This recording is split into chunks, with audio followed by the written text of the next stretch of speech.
On continue avec nos absurdités procédurales. La communication des pièces en appel.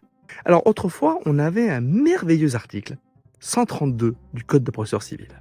La règle, elle était toute simple. Lorsqu'on faisait appel à l'issue d'une première instance, les pièces qui avaient été soumises au premier juge étaient automatiquement transmises à la cour d'appel. Et c'est logique, celle-ci doit être replacée dans la même situation que le premier juge. Elle est appelée à rejuger l'affaire. Est-ce que je dois vraiment continuer? Et en 2009, il y a eu une réforme, et cet article, c'est ciao. Et alors comment on fait maintenant? Eh bien, les pièces sont à recommuniquer aussi bien à l'adversaire qu'à la cour en même temps que les écritures que l'on doit adresser. Hein? Sauf que vous en doutez, il y a un bug système. Il y a un délai strict pour établir les écritures en appel. J'essaie de suivre, hein, vraiment, mais Faisons un exemple, ça va être plus clair. Je gagne en première instance. Mon adversaire fait appel. Je me présente pour défendre les intérêts de mon client devant la cour d'appel, ce qu'on appelle la constitution en défense. Oh.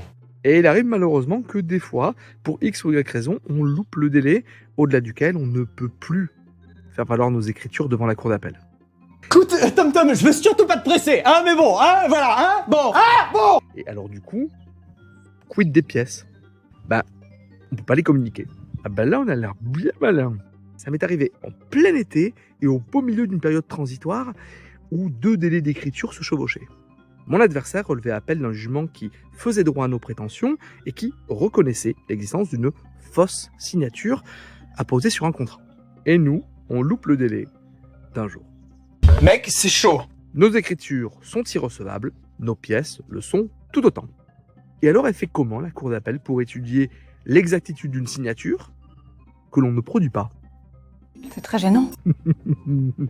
La cour, elle a refusé tout net qu'on produise ces pièces. Bon, d'accord, ok, je peux que perdre.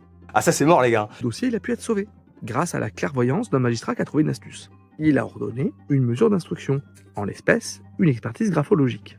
D'accord. Ce qui nous a permis à la fois de faire valoir nos pièces de première instance devant cet expert, mais également, à l'issue de cette mesure d'instruction, d'établir nos écritures, nos prétentions devant la cour d'appel. En somme, on a eu un beau joker. Oh là là. Mais je sais pas si on mesure à quel point les mouches, elles ont souffert. Parce que le coup de la mesure d'instruction, c'est pas possible dans tous les dossiers. Et c'est un truc quand même où il s'agit juste de replacer la cour d'appel dans la même situation que le premier juge. Allez me dire que cette règle procédurale, elle sert un but philosophique. Alors là, j'attends. Et bim, du droit.